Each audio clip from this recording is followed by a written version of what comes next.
The capture. The void of space was silent. It always was. But silence didn't mean safety. Ethan Cross knew that lesson well enough. Yet he still pushed his little freighter too close to the Portian border. He told himself it was curiosity, maybe a bit of arrogance. The truth? He was bored. A man alone in the black can start making stupid choices just to feel alive. The choice became regret when the alarm screamed. A massive shadow swallowed his vessel, blotting out the stars. His ship's panels flickered as a tractor beam locked on, pulling him in. The hull groaned under the force, powerless against the gravity grip of the Portian dreadnought. Ethan leaned back in his chair, watching his inevitable capture with the same expression one might were waiting for a kettle to boil.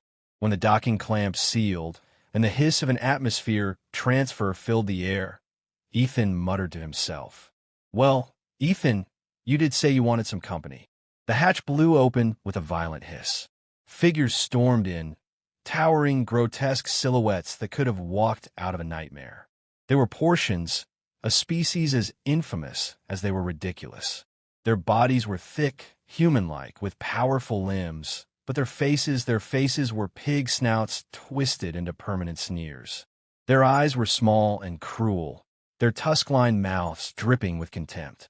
One of them barked in a guttural language, and a translator disc on its chest spat out the words in a rough monotone.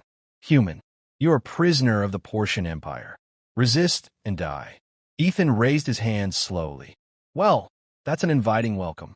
Do you guys rehearse this, or does it come naturally?" The Portian leader shoved him against the wall with a meaty hand.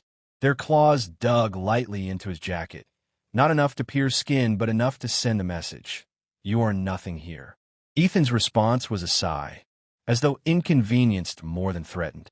They bound his wrists in magnetic cuffs and marched him through metallic corridors that reeked faintly of ammonia and sweat. The ship's architecture was brutal. No ornament, no softness, just steel floors and jagged walls designed to intimidate. Portians laughed as they passed, their squealing snorts echoing in the halls. "Look at the fragile thing," one grunted. "Soft skin, weak frame. They say humans break easy." Ethan offered a smirk. "Careful, I bruise like a peach. Wouldn't want to damage your prize catch."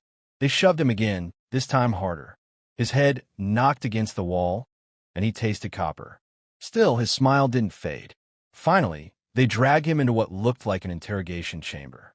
Harsh white lights beat down from above, reflecting off the steel floor. A semicircle of Portians surrounded him,